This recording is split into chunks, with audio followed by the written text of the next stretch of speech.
Hello student, welcome back to the magical science classes. मैं हूं आपकी राधा रानी मैम और मैं आज आपके लिए लेके आई हूँ बहुत ही सिंपल टॉपिक जो कि हमारे प्रीवियस चैप्टर से रिलेटेड है।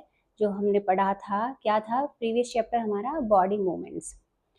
अब मैं लेके आई हूँ इसका पार्ट 1, टाइप्स ऑफ जॉइंट्स। अगर आपको लगता है कि स्केलेटन सिस्टम में ये टाइप्स ऑफ जॉइंट्स होते हैं, इनके जो एग्जांपल्स होते हैं आपको याद नहीं रहते, तो मैं आपको आज रियल एग्जांपल के साथ इतने सिंपल तरीके से पढ़ाऊंगी कि आप इस वीडियो को देखने के बाद कभी भूल नहीं पाओगे कि जॉइंट्स कितने प्रकार के होते हैं और उनके एग्जाम्पल क्या क्या होते हैं। तो चलिए स्टार्ट करते हैं हम types of joints. Types of joints.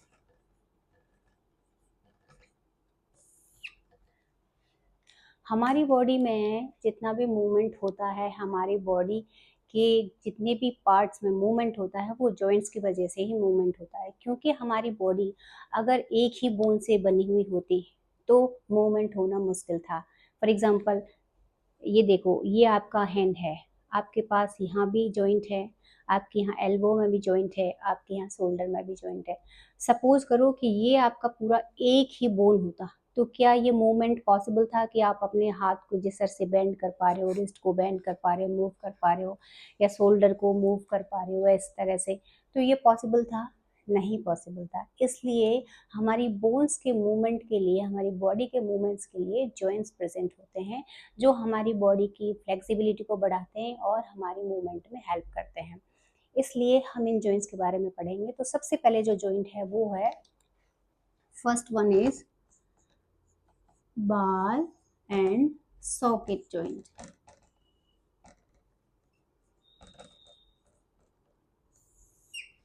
अब क्या होता है बाल एंड सॉकेट जॉइंट्स?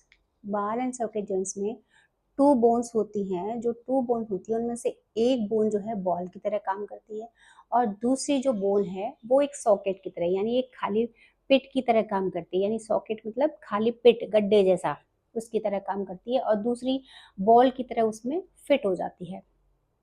तो जब वो बॉल की तरह उस सॉकेट में फिट हो जाती है तो उसका इजीली मूवमेंट होता है। वो चारों दिशाओं में घूम सकती है, यानी ऑल राउंडर घूम सकती है, यानी 360 वो राउंड कर सकती है। फॉर एग्जाम्पल, इसका एग्जाम्पल है शोल्डर, शोल्डर बोन और हिप। कैसे? हमारी जो यहाँ की ये जो शोल्डर बोन है, ये यहाँ सॉकेट की तरह काम करती है और जो ये आर्म की, जो आपकी हैंड की जो बोन है पूरी, ये यहाँ बॉल की तरह काम करती है। तो आप देखोगे ये इस जॉइंट की वजह से हमारा जो ये हैंड है यहाँ शोल्डर से पूरा 360 मूव कर सकता है। आप करके देखिए, देखो ये ऑल 4 डायरेक्शंस में मूव कर सकता है।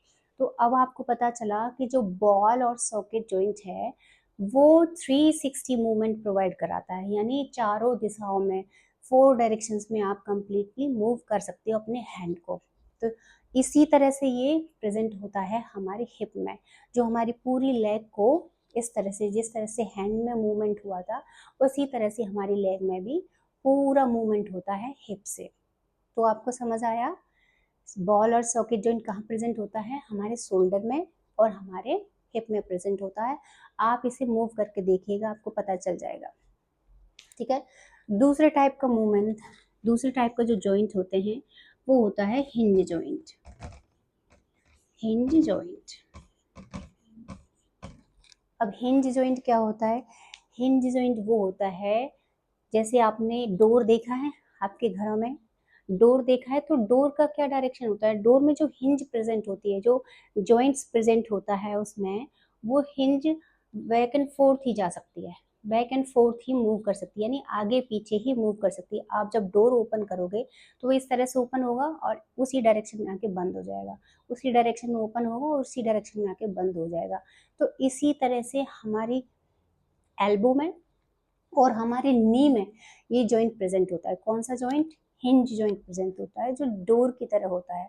तो आप देखो, अब एल्बो से आप देखो, आप अपने हैंड को इधर कर सकते हो और वापस उसी पोजीशन में ला सकते हो, फॉरवर्ड कर सकते हो, बाकी उसी पोजीशन में ला सकते हो। लेकिन आप देखोगे कि इस यहाँ से आप अपने हैंड को बेंड नहीं कर सकते, बैक साइड में बेंड नहीं कर सकते। अगर आप कोशिश करोगे बैक साइड में बेंड करने का तो ये टूट जाएगा, यहाँ से ये आपके बोन क्रैक हो जाएगी, टूट जाएगी। तो इसलिए यहाँ कौन सा जॉइंट प्रेजेंट है, हमारे एल्बो में, हमारे नी में। आपने देखा होगा नी हमारे बैक साइड में जा सकता है, फॉरवर्ड बेंडिंग नहीं हो सकती नी में।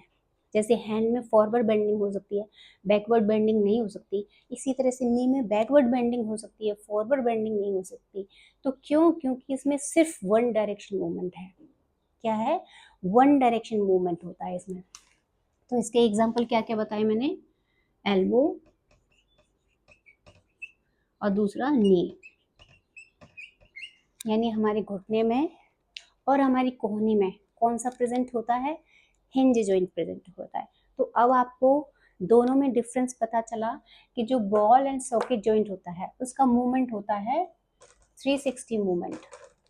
क्या होता है? 360, यानी वो चारों दिशाओं में मूव कर सकता है। और हिंज जॉइंट वो वन डायरेक्शन मूवमेंट है, वो सिर्फ वन डायरेक्शन मूवमेंट है, यानी आप जिस भी पार्ट में वो प्रेजेंट है वो सिर्फ एक ही डायरेक्शन में मूव कर सकता है, या तो फॉरवर्ड बेंड कर सकता है या बैकवर्ड बेंड कर सकता है। तो जिस तरह से हैंड हमारी एल्बो में प्रेजेंट है वो फॉरवर्ड बेंड हो सकती है और हमारे नी में वो बैकवर्ड बेंड हो सकता है। तो एल्बो और नी, अब बताइए आप भूलोगे इसे?